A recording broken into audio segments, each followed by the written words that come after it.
144,000 people, sealed on their foreheads, untouchable by any force on earth. And your church has been lying to you about who they are. Not lying with bad intentions, lying because they never looked at the details carefully enough to notice what Revelation 7 actually says. There are three popular answers to who the 144,000 are. The Jehovah's Witnesses have one, Look at this verse right the here. Evangelical Church so has encouraging. another, and a third group claims they are symbolic, representing the entire body of Christ. All three answers have a problem sitting right inside the text that nobody talks about. In the next 7 minutes, I'm going to show you what that problem is. I am going to show you the one detail hidden in the list of tribes that changes the entire identity of the 144,000. And I am going to show you why that detail also tells you exactly what generation they come from. Stay with me. Here is what most people know. Revelation 7, between the 6th and 7th seal, John hears the number of those who are sealed, 144,000, from every tribe of the children of Israel. 12 tribes, 12,000 from each, simple, clean. Either literal Jews or symbolic believers, depending on your theology. That is where most people stop. That is exactly where they should start. Because if you slow down and actually read the list of tribes in Revelation 7, something is wrong, something is missing, and something has been added that should not be there. I used to read that passage and move straight to Revelation 8. Every commentary I had just listed the tribes and moved on. Nobody flagged what I am about to show you. And the first time I caught it, I went back and checked 5 different translations to make sure I was reading it right. I was. The tribe of Dan is missing, gone, completely removed from the list. The original 12 tribes of Israel established in Genesis, recorded in Numbers, always included Dan. Always. Dan is one of the 12 sons of Jacob. His tribe received an inheritance in the Promised Land. His name appears throughout the entire Old Testament. And in Revelation 7, his name is not there. Instead, the tribe of Manasseh appears. Manasseh was the son of Joseph. Half-tribe, never listed as one of the original 12. But in Revelation 7, Manasseh replaces Dan. Somebody swapped the list. And that swap is not accidental. That swap is a message. Here is the question the commentaries never ask. Why was Dan removed? Because the answer to that question tells you something about the 144,000 that most theologians have been too careful to say out loud. Ancient Jewish tradition, recorded in multiple sources, identifies the tribe of Dan as the tribe from which the Antichrist will come. Irenaeus, one of the earliest church fathers, wrote in the 2nd century that the Antichrist would arise from the tribe of Dan. He cited Jeremiah 8:16. The snorting of his horses was heard from Dan. A coming destroyer coming from Dan. The tribe of Dan was also the first tribe in all of Israel to fall into full idolatry. Judges 18. The Danites stole a carved image, set up their own priesthood, and worshipped false gods for the entire period of the Judges, so God removed them from the sealed, from the protected, from the 144,000. Stay with me. Because what that removal reveals about the nature of the 144,000 and who qualifies changes everything about how you read the rest of Revelation.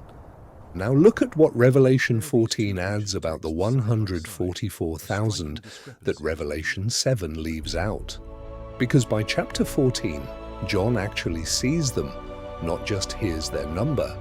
They are standing on Mount Zion with the Lamb, and they are singing a song, a new song that no one else in heaven or on earth can learn. Not the elders, not the angels, not the great multitude. Only the 144,000 know this song. Why? Because Revelation 14:4 gives 3 specific qualifications that define them. First, they have not defiled themselves with women. They are virgins, not metaphorically. The Greek word is parthenos, literal, physical, unmarried, celibate, entirely consecrated. Second, they follow the Lamb wherever he goes, not selectively, not when it is convenient, wherever. That word in the Greek implies total abandonment of personal agenda. Third, they were redeemed from among men as first fruits to God and to the Lamb. First fruits is a specific Old Testament sacrificial term, the first and the best of the harvest, offered to God before anyone else receives anything. Now sit with that combination, celibate, completely consecrated, sealed with the name of God on their foreheads, singing a song nobody else can learn, untouchable in the middle of the worst tribulation in human history. These are not ordinary believers. These are not symbolic church members. These are not the Jehovah's Witnesses who happen to reach a number. These are a specific company of human beings, chosen, sealed, and equipped for a specific assignment at a specific moment in history. And there is one more detail that seals it. In Revelation 14:5, in their mouth was found no lie. They are without fault before the throne of God.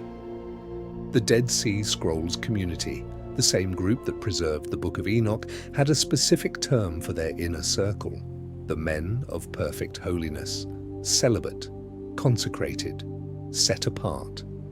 The structure of the 144,000 mirrors that inner circle almost exactly. This was not a concept John invented. This was a concept his audience already understood. Stay with me.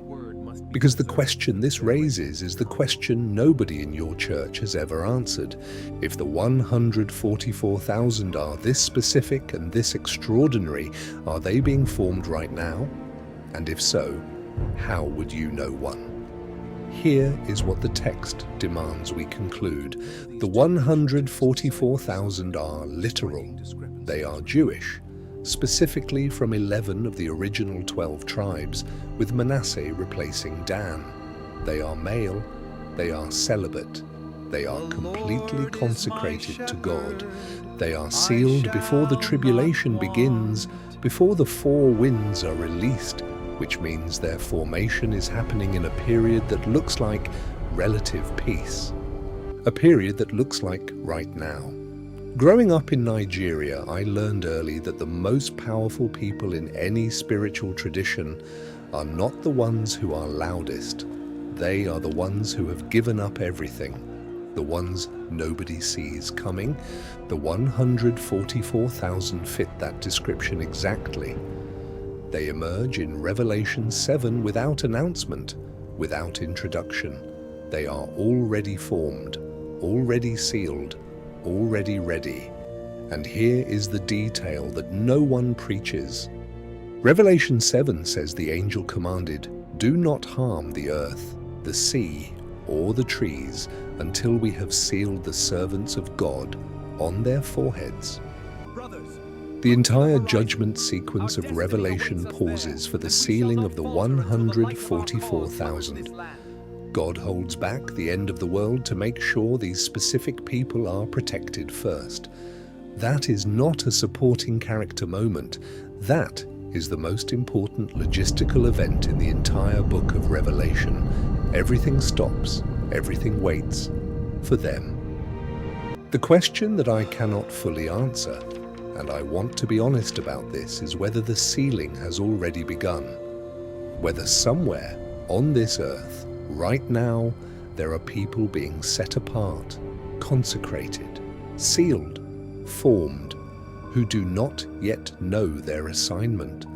Whether the pause before the four winds is the moment we are currently living in, I do not know. But I know what the text says, and the text says this happens before everything else begins. So here is where this leaves you. The 144,000 are not a membership number. They are not a theological symbol. They are not a Jehovah's Witness doctrine. They are a company of human beings, specifically chosen, specifically sealed, specifically assigned to preach the gospel to the entire world during the worst period in human history. With no fear, with no compromise, untouchable until their assignment is complete. The tribe of Dan was removed because idolatry disqualifies. The song only they can sing exists because intimacy with God cannot be transferred or imitated. The celibacy is not a requirement of salvation. It is the mark of a specific calling that demands total consecration. Revelation holds back the entire end of the world for these people. That should make every one of us ask a serious question, not just about who they are, but about what kind of life produces that level of consecration, and whether anything in how we are living right now is moving us toward that or away from it. If this opens something, hit the like button right now. This kind of research takes real time, and your support keeps this channel going deep when others stay shallow. Subscribe to Voice from Patmos, turn on the notification bell, comment 144 if this changed how you read Revelation 7, or comment sealed if you believe the formation of the 144,000 has already begun. I read every single one personally,